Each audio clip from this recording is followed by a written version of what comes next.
오늘 우리에게 주신 하나님 말씀은 사도행전 28장 30절 31절입니다. 사도행전 28장 30절 31절입니다. 우리 한 목소리로 같이 읽겠습니다. 시작. 바울이 온 이태를 자기 셋집에 머물면서 자기에게 오는 사람을 다 영접하고 하나님의 나라를 전파하며 주 예수 그리스도에 관한 모든 것을 담대하게 거침없이 가르치더라. 아멘. 오늘은 뒤에 보시는 배너에 있는 것처럼 또 앞에 보시는 강단 장식에 있는 것처럼 추수감사 주일입니다. 하나님의 자녀들의, 하나님의 사람들의 가장 큰 특징이 무엇일까 생각해 보면 그것은 감사할 줄 안다는 것입니다. 감사할 수 있는 것, 어떤 상황에서나 감사할 수 있다고 하는 것, 그리고 그 감사하는 대상이 하나님이라는 것입니다. 그냥 다행이다 라고 넘어가는 것이 아니라 하나님께서 해주셔서 감사하다, 하나님께서 여기까지 이끌어 주셔서 감사하다, 하나님께서 우리와 함께 하시니 감사하다 뿐만 아니라 하나님께서 나에게 보내주신 사람들, 그 사람들에 대해서 감사할 수 있다는 것입니다. 하나님께 감사하는 것뿐만 아니라 나에게 보내주신 부모님에게 감사하고, 내게 주신 자녀들에게 감사하고, 내게 주신 이웃에게, 친구들에게 감사할 수 있는 것. 때로는 그 사람들이 나에게 나쁘게 대할 수도 있겠지만 그것들에 대해서도 감사할 수 있다고 하는 것, 그것이 얼마나 소중한지 모릅니다. 그래서 가장 많은 사람들이 이야기하는 단어, 미국 사람들이 일상에서 사용하는, 가장 많이 사용하는 단어가 무엇이냐라는 조사에서 땡큐라는 것이 나왔습니다. 혹시 무슨 뜻인지 아시나요? 땡큐, 아리가또 고자이마스, 감사합니다 라는 것입니다. 우리 가까이 있는 가족에게, 가까이 있는 친구에게, 가까이 있는 사람에게 우리 손잡아주면서 인사했으면 좋겠습니다. 고맙습니다. 떨어져 있지만 쳐다보면서 인사했으면 좋겠습니다. 땡큐, 아리가또 고자이마스. 그리스도인들이 지나간 자리에 남는 게 무엇일까? 어떤 것들이 그 뒤에 남게 될까? 그리스도인의 인생이 끝난 뒤에 남는 것이 어떤 것일까? 큰 교회를 만들고 큰 것들을 성취하고 많은 사람들을 전도하는 것, 그것도 중요하겠지만 한 사람의 인생이 끝난 이후에, 그 사람이 지나간 이후에 그 사람을 기억하게 될 때 무엇이 남게 될까? 그리스도인과 그리스도인이 아닌 사람들, 그 차이를 본다고 하면 감사라고 말할 수 있습니다. 조금 전에 이야기했던 것처럼 하나님의 사람들, 하나님의 자녀들은 어떤 상황 속에서도 하나님께 감사하는 삶을 살게 되고 그 감사가 남게 됩니다. 우리가 오늘까지 읽게 된 리바이벌 본문은 사도 바울 이야기를 보여주고 있는, 또 사도들의 이야기를 담고 있는 사도행전 이야기입니다. 특별히 사도 바울을 통해서 그리스도인이 지나간 자리에 남는 것, 하나님의 사람이 지나간 자리에, 하나님의 자녀의 삶이 지나간 뒤에 남는 것이 무엇인지, 그 감사가 어떻게 이루어질 수 있는 것인지 우리에게 보여주고 있습니다. 오늘 본문 말씀을 통해서 어떻게 감사할 수 있을지, 우리의 삶 속에서 하나님의 자녀로 어떻게 감사하는 삶을 살아갈 수 있을지 바울의 모습을 통해서 함께 나누기를 원합니다. 우리 31절 말씀 다시 한번 읽어보겠습니다. 31절입니다. 시작. 하나님의 나라를 전파하며 주 예수 그리스도에 관한 모든 것을 담대하게 거침없이 가르치더라. 아멘. 세 번역으로 읽으면 이렇게 되어 있습니다. 그는 아무런 방해도 받지 않고 아주 담대하게 하나님 나라를 전하고 주 예수 그리스도에 관한 일들을 가르쳤다. 오늘 본문에서 세 가지를 같이 나누길 원합니다. 첫 번째는 거침없이 라는 것입니다. 세 번역에 나와 있는 표현으로 아무런 방해도 받지 않고 라는 것입니다. 여러분, 사도 바울의 인생을 돌아보면 정말 그에게 아무런 방해도 없었습니까? 그가 살아가는데 아무런 어려움도 없었습니까? 아무런 방해도, 아무런 어려움도 없어서 사도 바울이 이렇게 이야기할 수 있겠습니까? 사도 바울은 우리가 읽었던 것처럼 죄인의 신분으로 지금 로마를 향해서 가고 있는 것이었습니다. 죄인의 신분으로 로마에 와 있는 것입니다. 그가 복음을 전할 때 그가 살아가는 동안에 얼마나 많은 유대인들의 방해를 받았는지 모릅니다. 그리고 그는 몸이 약했습니다.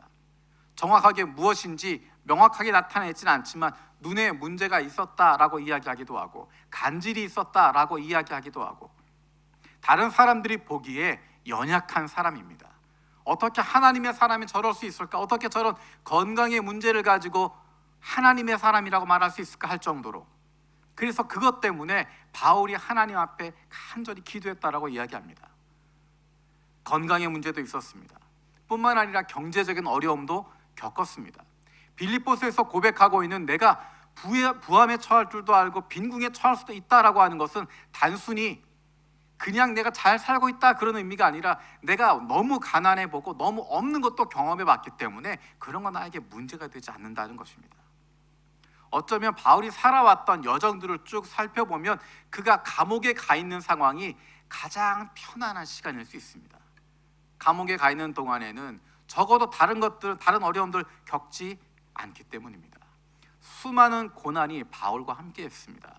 그의 인생을 돌아봤을 때 편안하게 대우받으면서 떵떵거리며 지냈던 시간들은 어쩌면 예수님 만나기 이전의 시간들입니다. 예수님 만나기 전에는 떵떵거릴 수 있었고 자신이 있었고 사람들이 존경하는 모습이었고 예수님 만나기 이전에는 어느 곳에 가든지 인정받는 사람이었지만 오히려 예수님을 만난 이후로 그는 무시당하고 아픔을 당하고 박해를 당하고 고난을 당하고 돌을 맞는 인생을 살게 되어집니다. 그런데 어떻게 그것을 아무런 방해도 없이라고 말할 수 있을까? 어떻게 거침없이라고 말할 수 있을까? 내년에는 아마도 동경에서 올림픽을 했으면 좋겠습니다. 다른 건 잘 모르겠지만 어쨌든 올림픽을 우리가 있는 동안에, 우리가 살아있는 동안에 눈으로 한번 봤으면 좋겠습니다. 그 중에 꼭 보고 싶은 경기가 한 두세 가지가 있는데, 한 가지는 허들 경주입니다.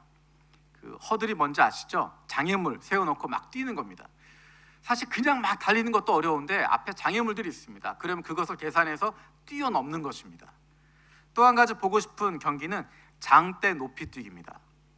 그 몇 미터 되는 위에 그 장대를 몇 미터 위에 허들을 얹어놓고 달려가서 장대를 짚고 쫙 넘어가는 겁니다.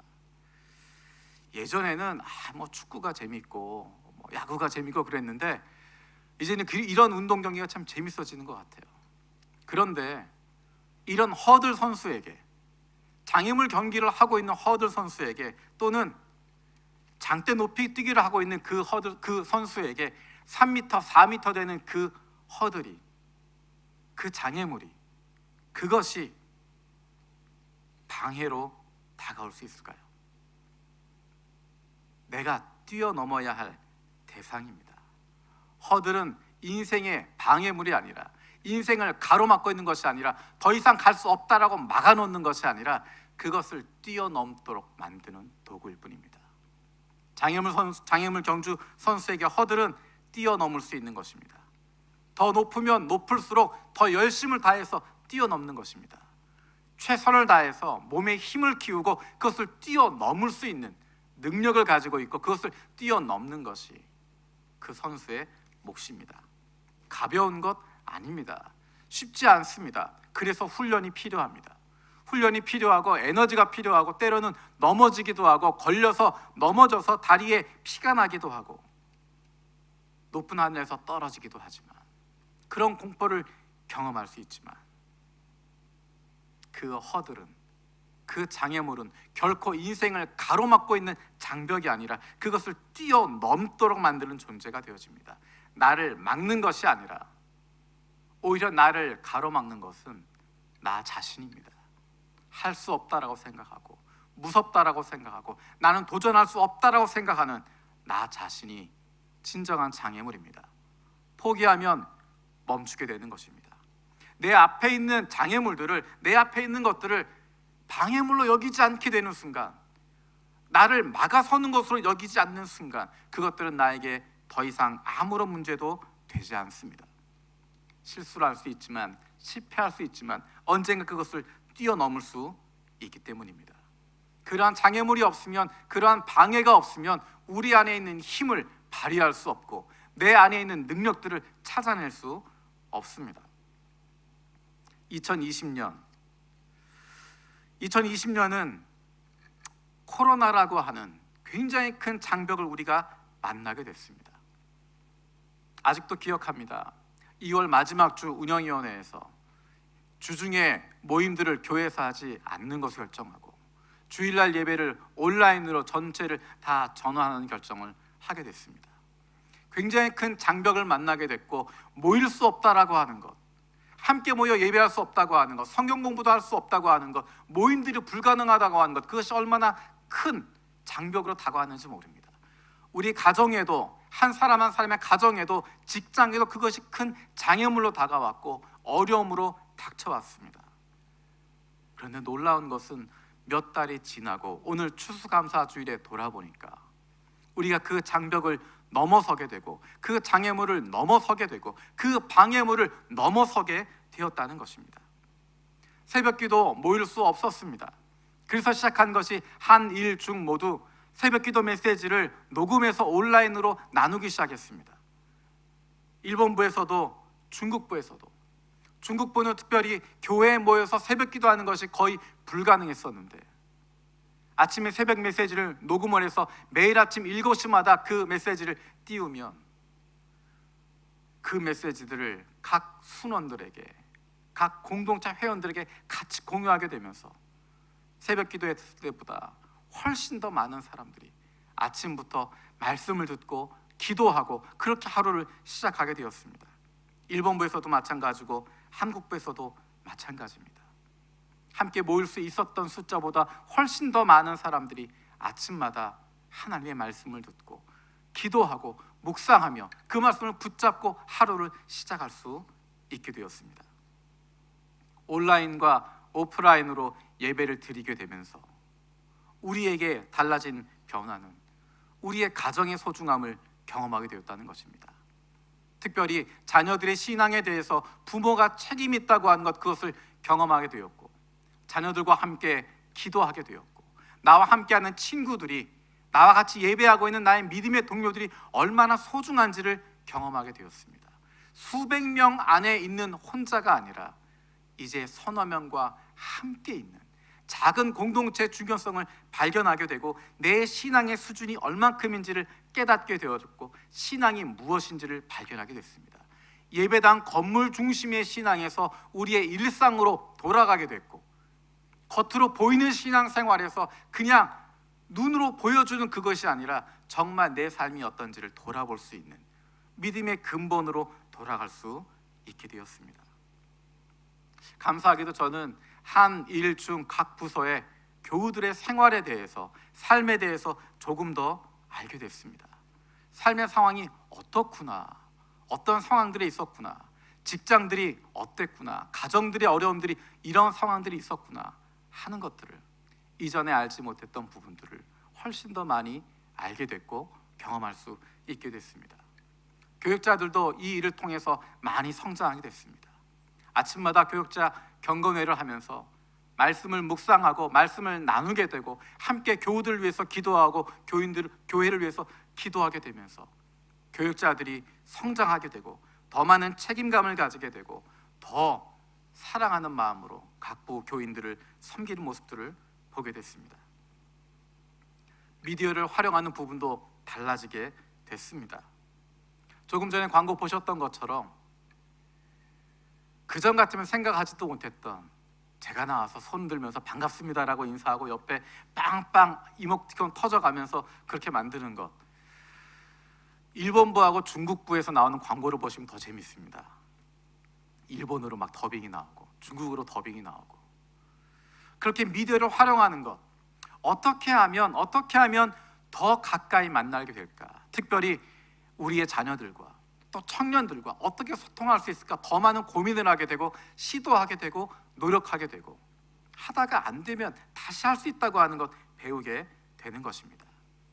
지금 화면에 보면 줌 아이디와 패스워드가 나오고 있습니다.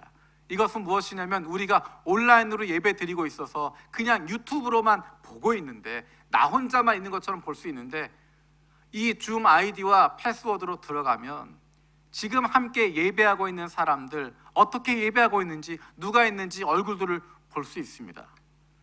물론 화면을 꺼놓은 분도 계시고 딴 데 비추고 있는 분도 계시긴 하지만 같이 예배하고 있는 사람들의 얼굴을 볼 수 있다고 하는 것, 이런 것들을 방법을 찾아가고 노력하고 도전해보고 할 수 있는 이러한 것들이 어쩌면 코로나가 없었다면 시도해볼 수도 없었고 시도할 필요도 없었겠지만 도전해볼 수도 없는 일이었을 것입니다. 유튜브에서 감사한 내용들을 나누어 달라는 이야기를 듣고 잠시 고민하고 이렇게 나누었습니다. 나를 사랑해주는, 기도해주는 가족들이 우리 교회에 너무 많이 있어서 고맙습니다. 위기가 있으면, 방해가 있으면, 어려움이 있으면 그제서야 보이는 것들이 있습니다. 우리 앞에 있는 장애물들은 우리가 그동안 알지 못했던 것들을 알게 해주고 볼 수 없는 것들을 보게 해줍니다. 경험하지 못했던 놀라운 은혜를 경험할 수 있게 해줍니다. 장애물이 없어서, 방해가 없어서 아무런 방해도 받지 않고 거침없이 라고 말할 수 있는 것이 아니라 그것들을 뛰어넘을 수 있는 능력을 주시는 주님 때문에 그렇게 고백할 수 있는 것입니다. 바울은 어떻게 감사할 수 있었을까? 두 번째는 담대하게 라고 이야기합니다. 아주 담대하게. 2020년 리바이벌을 통해서 성경을 읽으면서 계속 주셨던 말씀이 담대하라라는 것입니다. 이상할 정도로 담대하라라는 말씀이 눈에 계속 띄었습니다. 그것들을 보면서 불안한 마음이 들었습니다. 도대체 무슨 일이 있으려고, 도대체 어떤 일을 하시려고 담대하라 담대하라 그렇게 말씀을 주실까? 네, 그래서 그랬던 것 같습니다. 코로나가 있고 여러 가지 어려움들이 터지기 때문에 담대하라, 두려워하지 마라, 겁내지 마라, 혼돈에 빠지지 마라, 놀라지 마라 라고 말씀하셨던 것 같습니다. 우리가 담대할 수 있는 이유는 한 가지입니다. 하나님께서 함께 하시기 때문입니다. 앞에 장애물도 있고 방해물도 있고 어려움도 있지만 우리가 담대할 수 있는 한 가지 이유, 그것은 바로 하나님께서 우리와 함께 하시기 때문입니다.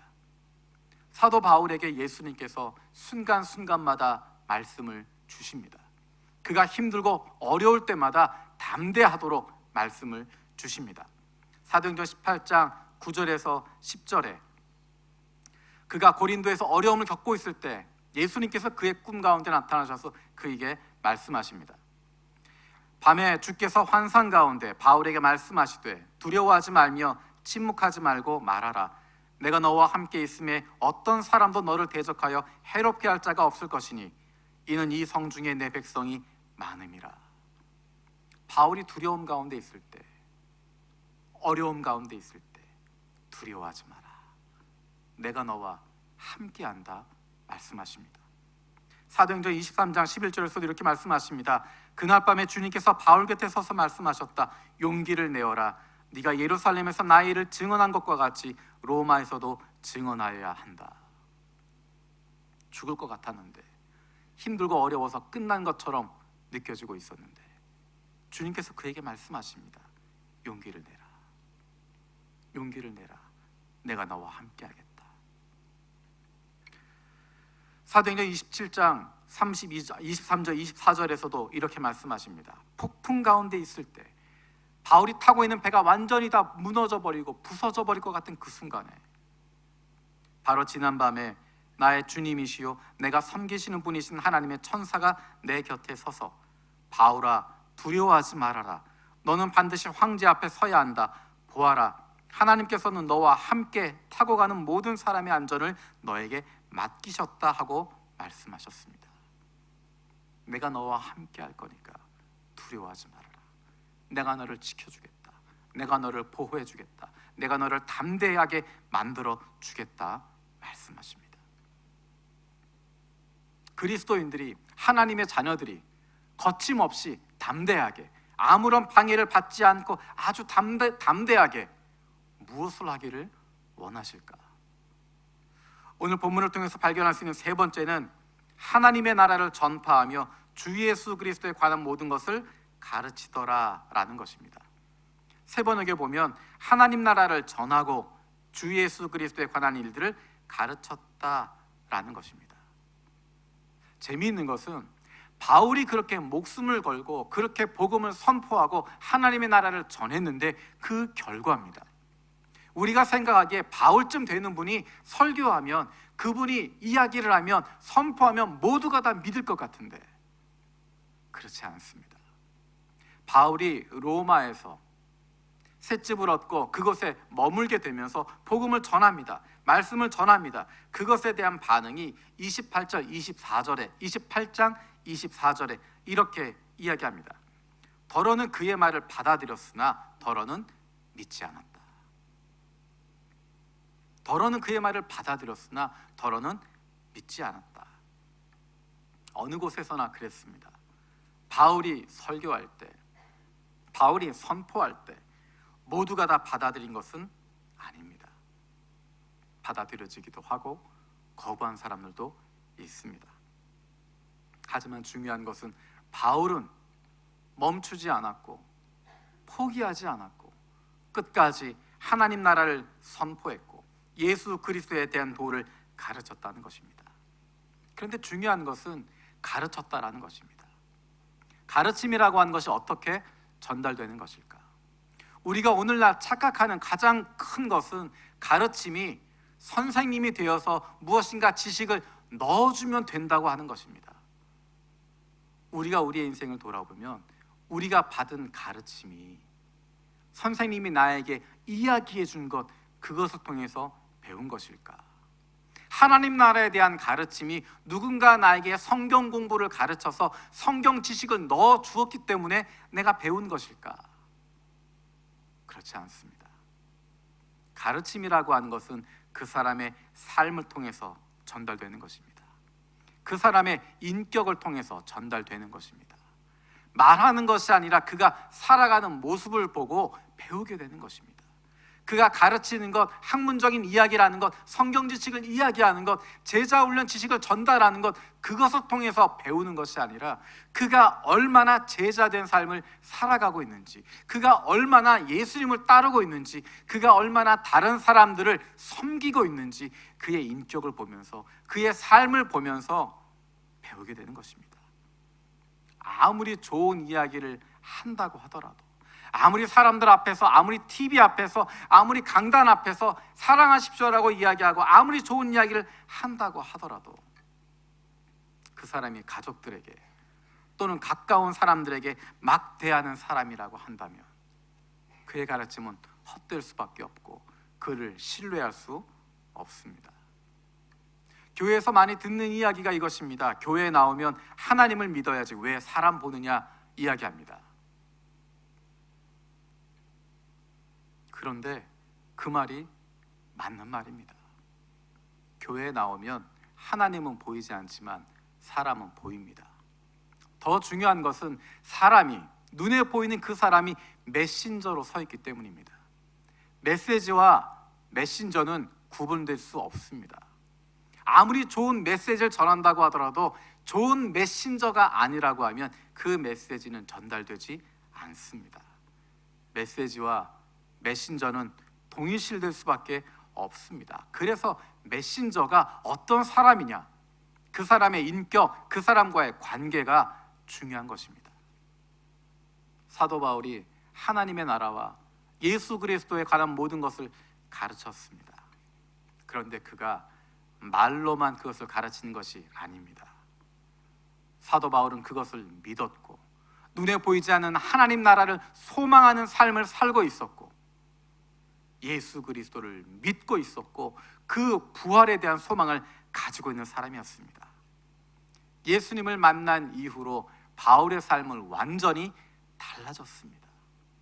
말로 하나님의 나라를 선포할 뿐만 아니라 그의 마음속으로 믿고 있었고 그의 삶이 그것을 실천하며 살고 있었습니다.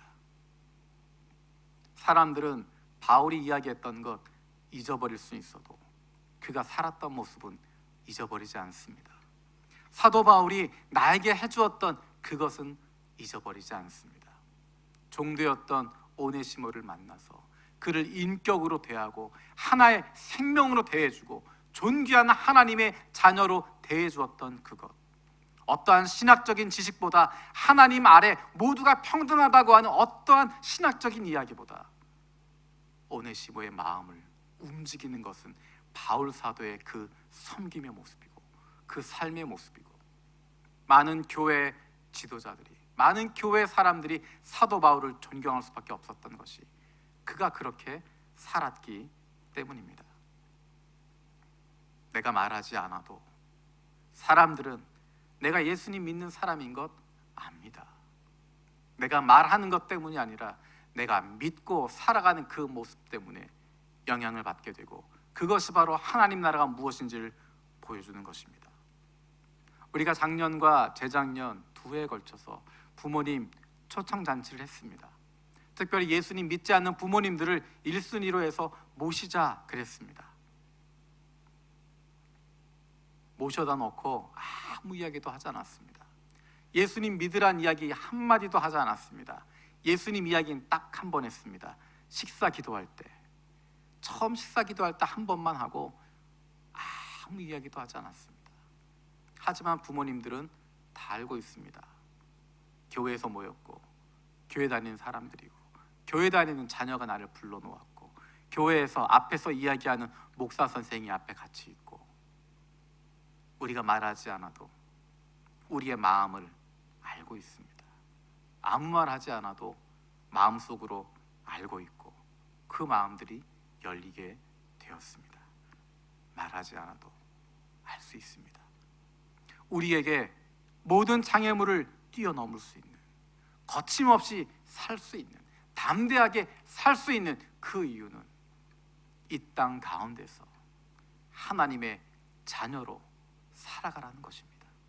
우리의 삶이, 우리의 말하는 것이, 우리의 하루하루의 걸음걸음들이 하나님의 나라를 선포하게 되는 것이고 주 예수 그리스도의 복음을 드러내게 되는 것입니다. 우리가 하나님 앞에서는 그날까지 사도 바울처럼 거침없이 담대하게 하나님 자녀의 모습을 드러낼 수 있는, 하나님의 사랑을 나타낼 수 있는 이 땅 가운데 하나님이 기뻐하시는 그 일들을 펼쳐 나아갈 수 있는 저 여러분들 되어지기 원합니다. 기도하겠습니다. 살아계신 아버지 하나님, 감사드립니다. 사도 바울의 모습을 보면 우리가 다시 한번 마음을 다잡습니다. 우리에게 많은 방해가 있고 장애물이 있지만 그것이 우리에게 방해물이 되는 것이 아니라 우리를 더 강하게 만들고 뛰어넘을 힘을 갖게 하고 경험하지 못했던 놀라운 은혜를 경험할 수 있게 하는 과정임을 기억합니다.